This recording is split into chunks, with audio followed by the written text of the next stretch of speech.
I'm Gary, and this is Coasting with Culture. I like to combine theme park visits and riding roller coasters with various cultural experiences around the world. Last time, I went on a drive outside Cordoba for a few obscurely located coasters, while enjoying some pretty scenery along the way. This time, it's time to truly go coasting with culture in the Argentine capital of Buenos Aires, stopping at a few locations for some more coaster credits, then seeing some of the more popular sites of the city, including one of the more unique burial locations in the world. As I returned the rental car from my Argentine day drive, I had one final South American domestic flight as I was a week away from being home in the Pacific Northwest. Before that time would come, though, there was a city that may have been one of my most anticipated stops of the trip, and that was Buenos Aires.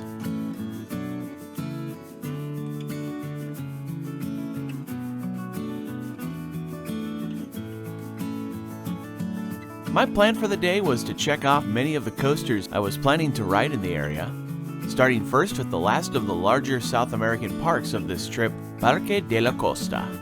So I got to the park here, and I found out it's closed today. The water park next door is open. I'm guessing I got something mixed up as I was doing my research and kind of moving stuff around. I had to rearrange some things here in Buenos Aires because of other plans.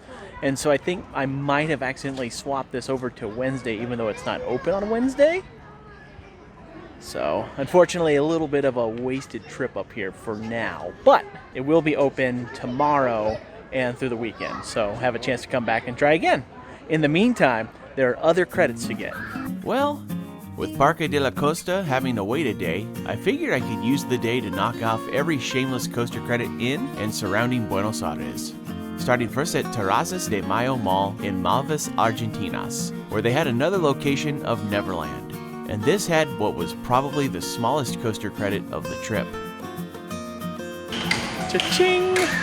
Credit!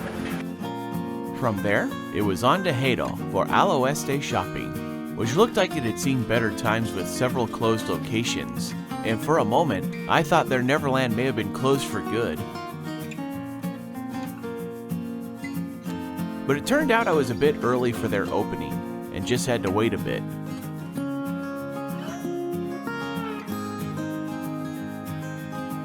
Once they opened up, I took a spin on Dragon for the second shameless credit of the day. 2 for 2 for the day. Time to head on to the next stop and see if we get another credit, make it 3 for 3. Next was a visit to Temperley for their location of Hipermercado Coto, a shopping center with several entertainment options, including a movie theater, arcade games, and bowling. While it had the Zona name I was looking for, it appeared to be something different than what I had seen on Roller Coaster Database, so I looked further into the complex.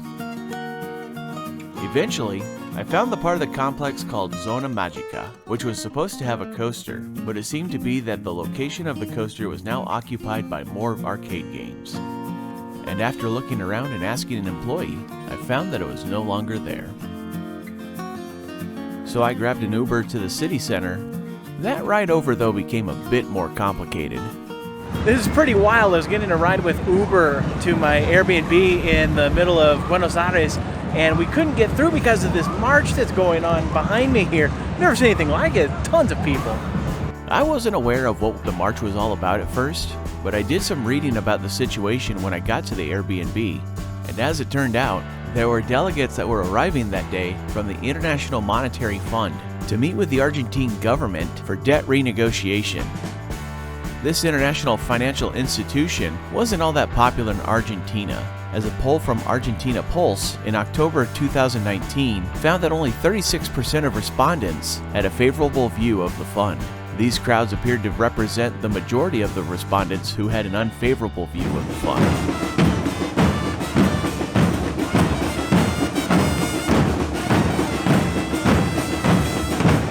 The sheer number of people and the level of coordination that appeared to go into organizing this was unlike anything I had experienced in person before.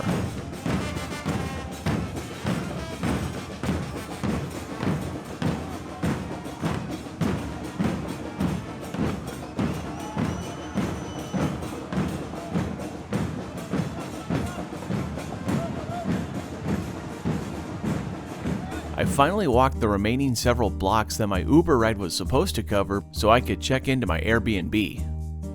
After chatting with my host for a while, I went out to explore, taking advantage of Buenos Aires' subway system called Subte. Like in Santiago, this was a great way to get around the city, and it has a fairly extensive system that connects to additional bus and rail lines if you're looking to venture further away from the city center. If you need to connect to a different line, they made it really easy to tell where to go with the ground markings that indicate the location of other trains. Payment of the fare can be done with the Subte card. You can go to a ticket window to get your initial card, and then you can reload it at one of these machines.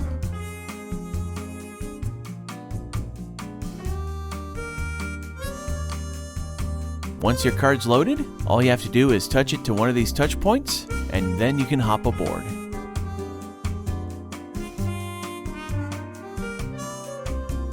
Many of the trains are equipped with lights that will tell you what the next stop is and which stops are further ahead. For this evening, I rode the D line to the Cathedral station for a quick stroll over to Plaza de Mayo, which has a famous building at its east end, known as Casa Rosada. This is the Presidential Palace of Argentina, which was completed in 1898 when the government house and post office were unified into one building.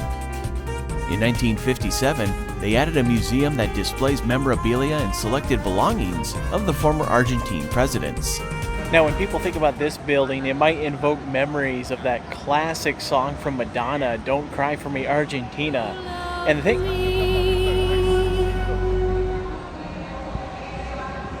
Don't cry for me, Argentina.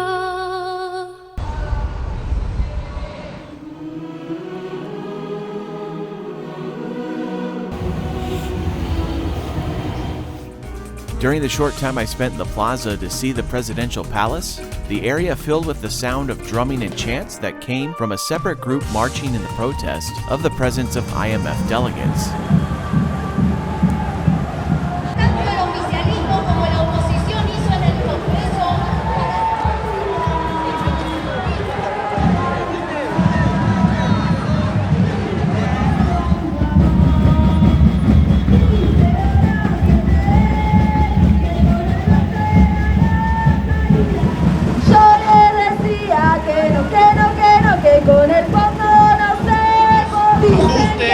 Para pagar la deuda externa, Frente de Izquierda realizó esta convocatoria para decir no. Heading further down, other groups came to join them in the plaza.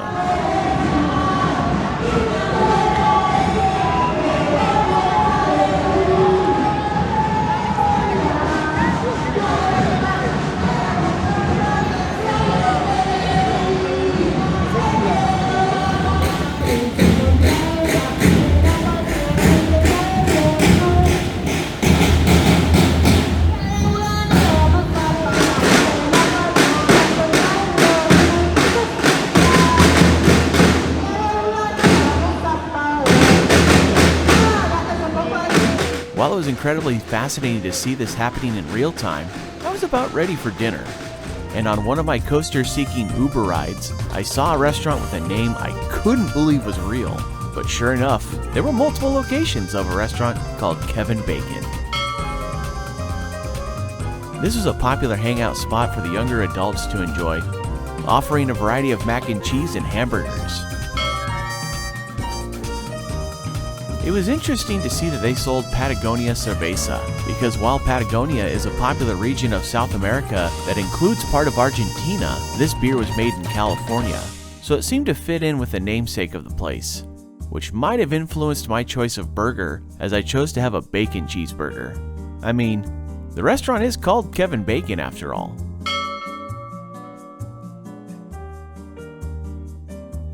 With everything done already on this busy day, I had one final stop at Abasto Shopping, where there was a final location of Neverland I had on my itinerary while in Argentina. This was easily the largest location of the chain that I visited, as it was set on the two highest floors of the mall, with the first floor being comprised of arcade games,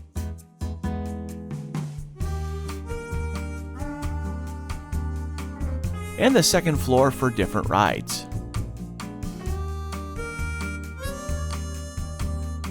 Some of the rides here aren't the kinds you normally see at family entertainment centers, such as the suspended monorail-style ride hanging from the ceiling.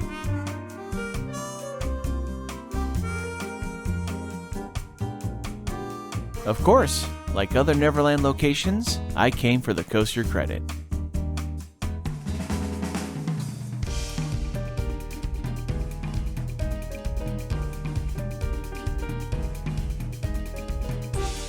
You know, I will gladly take any 3 out of 4 compared to some of the other days that I've experienced in my travels and trying to get different coasters. Since plans had to be changed because of the operating schedule of Parque de la Costa, I decided to make a special culture stop in the morning before seeking more coasters. This led to a ride on Subte to get to the Recoleta neighborhood.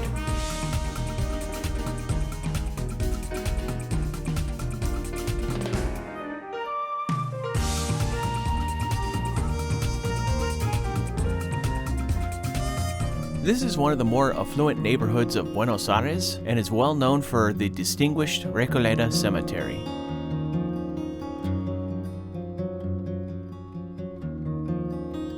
The creation of this cemetery occurred when Franciscan Recollect monks arrived and started a convent. The cemetery was built around it and remained even after the order was disbanded in 1822. The cemetery is filled with mausoleums owned by wealthier families of Argentina, where their deceased are laid to rest inside. There are 4,691 different vaults in this cemetery, housing multiple generations of families, as some of the vaults have lower levels dug into the ground for additional members. Among those laid to rest here include politicians, former Argentine presidents, military leaders, and celebrities. The mausoleums can be quite elaborate in decoration and made with materials that were imported from the likes of Paris and Milan.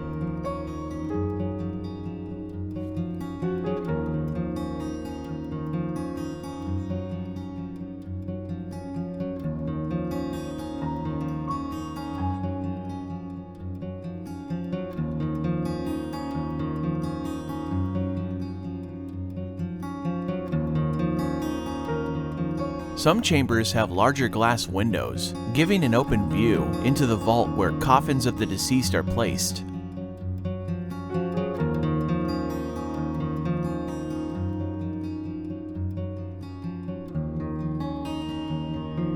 In some cases, you'll see the opening into the lower levels where additional family members can join them after their passing.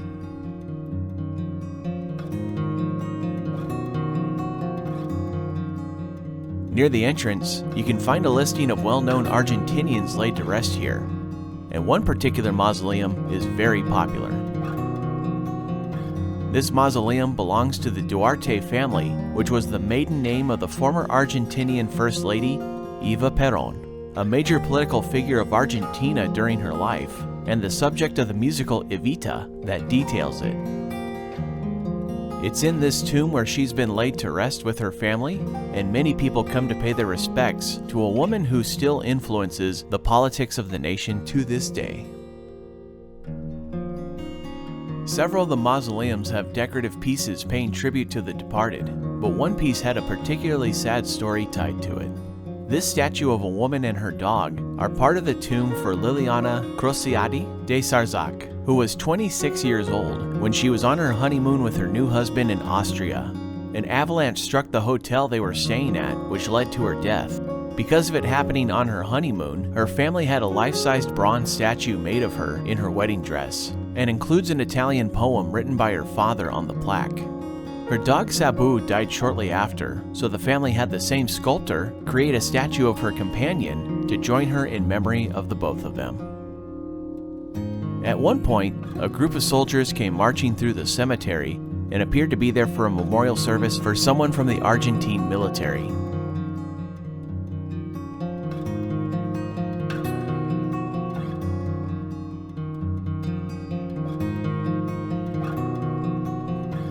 So from my own perspective, the public display of the casket seems really bizarre. You know, the way that you could just look right into a window and see these caskets of the deceased.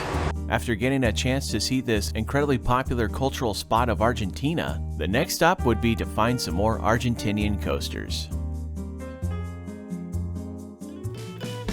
Thank you for watching this Coasting with Culture video.